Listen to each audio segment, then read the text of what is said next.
to a lady, it had to be a lady, I truly believe it had to be a lady. And all of a sudden, people started walking down the wing and people started going. And that's when how everything started happening. But I'm still on the plane. I was waist deep in the water for over 8 minutes, 36-degree water, until there's a little tugboat that came in. And you can imagine, the plane went down in 24 minutes, and the plane's going down like this. And there's ferries coming. And this little guy heard the call, the tugboat captain. And he came in, and he had a plan. I talked to him, his name's Scott Kane. His plan was he was going to throw this life rope to the little lifeboat, and he's going to pull this thing out so he can get people out of there. Well, great idea, but he couldn't pull these people across when people sound the wind. So he threw it, I caught the life rope, I threw it to Valley, she tied it on, he tried to pull it back, and when she started backing away, he just hit the front of the plane. You know, that's not that big a deal, but it shook the plane. When it shook the plane, I took water on my back. And that's when I thought about Titanic. I said, you need to move the Titanic, right? That thing flips up and sucks everything down with it. He said, it's time to go, I've got to get off this plane. I've got to get out of here. And that's when I made the decision to swim.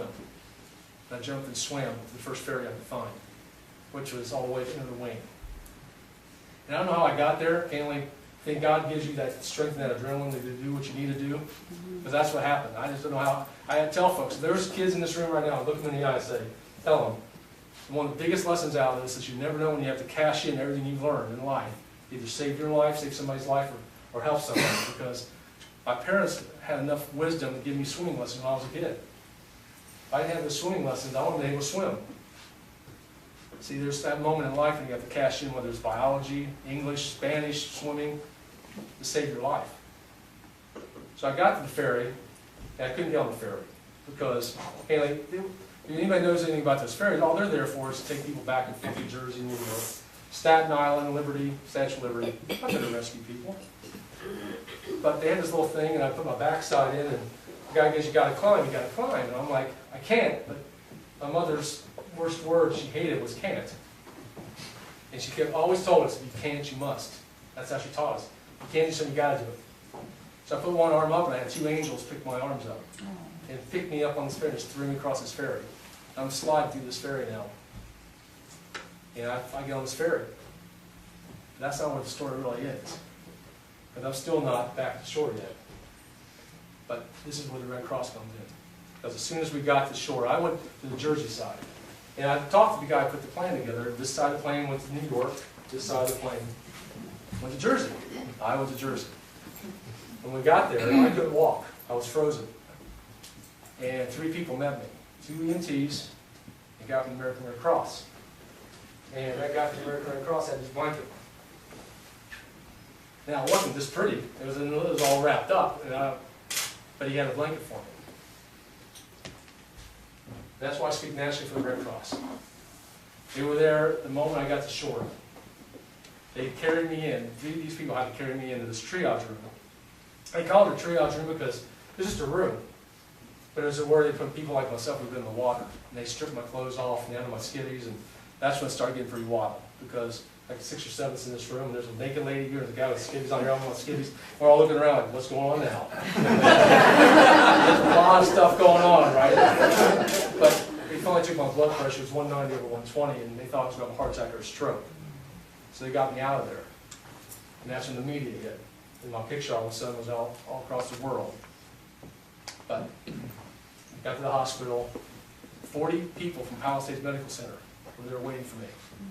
I tell folks, if you're going to go down to Jersey, New York. They know how to handle it. It's unfortunate, but they know how to handle these things. And 10 women picked me up and put me in this room and started taking care of me. Started beating on me. I mean, the guy said, take his vitals. They tried to get my vitals, still 190 over 120. My oxygen level was 75. They said, take his temperature. They took it orally, it was 96. He goes, you got to take it anally. I'm like, what? I knew what he meant. I was like, what? And all of a sudden, they couldn't get my underwear off because they had frozen my hips. That's how cold my body was. So the nurse basically had to cut my underwear off, and my core temperature was 94. So I had a lot of things going on. That's not what the story is. It took them 5 hours to thaw me out, and I had no clothes.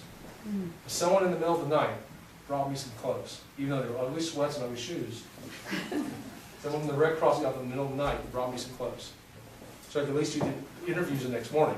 People said, why do you do those interviews on Good Morning America and Early Show? I said, you know what part of the miracle is? 150 passengers on this plane, 2 people stayed the night in the hospital, Barry Leonard and myself. They could find us. Everybody else already gone home or back to the hotel. That's a miracle. Going to a stay the night in the hotel or the hospital. But it was a wild time to get back to Charlotte. And I live in Charlotte. And it was a pretty rocky flight. I have to admit, I wasn't really feeling good about it. I got to talk to the captain. You wanted to talk to me, I wanted to talk to him too. I wanted to find out if he had glider experience. I got this, you want to get me over to the bridge? But I got back to Charlotte, and my wife and family were there. But what was interesting, one of the interesting points about this is, as soon as I landed, not only my wife and family and U.S. Airways were there, but her counterpart in Charlotte, Pam Jeffson, the CEO of the Red Cross, was standing there waiting for me. Taking care of my family. Excuse me, taking care of my family. So it showed me not only is the Red Cross there when you're going through something bad, they're there to help people when they're going through something bad back home. That showed me the global aspect of the American Red Cross. And that's why I speak now, like I mentioned, all over the country, the Red Cross. But I firmly believe in their mission. And I'm going to finish up here. There's a lot more to the story. I'm going to finish up with one quick story at the end. The story of the Red Cross is around hope, getting hope. And that's why this story, what's happened to me and another 154 other people, it's about hope. That day, if you remember, there's not much going positive in this country. There's a lot of bad stuff, and all of a sudden you have this. And people rally around it, and people, it's the first time in aviation history that people survive, everybody survived a plane crash in the water. And God's sending people out now, like myself, to share this message. There's a lot more to this message. I've been very blessed. This is the 82nd time I've spoken since January. And I believe he was right. I spoke in D.C. I told her, you invite me, I'll show up. And that's how strongly I believe about this. I will leave you with one quick story. There's a lot of stories I like to share, but I'm going to share with one. And I shared this with somebody earlier. The second time I spoke was in Charlotte to my Methodist men's group. Now, I'm not a part of the Methodist men's group. And I know there's usually a bunch of old guys eating pancakes. So I was like, got it, no problem, right? I show up. But I didn't know they invited the whole community. They had like 300 people showed up, and they ran out of pancakes. They go to Bojangles. That's another story. If I tell this story, I had basically talked for 30 minutes. I got done talking, and I'm standing here talking to some folks in front. And my minister's standing right here. And all of a sudden, there's this lady. She's about 80, 85 years old, straight ahead of me. She must have a lot of power, but she like part of the Red Sea. And she walked, all these men stand. She walks right in the middle of them, and she grabs my arm. And I'm looking at her, and I'm like, everybody's looking at her, but we don't know this lady from Adam. She looks me in the eyes, and I was questioning if there was a God, and I didn't believe in miracles, but your physical evidence of both. She starts crying and says, thank you. And she turns and walks away. Never to be seen again.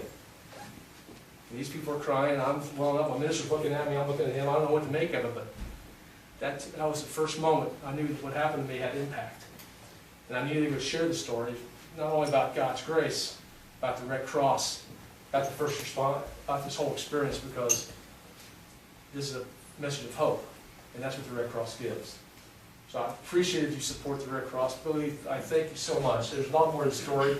I'd be more than happy to share when I have more time. But thank you very much for having me in Dallas tonight. I really, truly appreciate it. Thank you very much.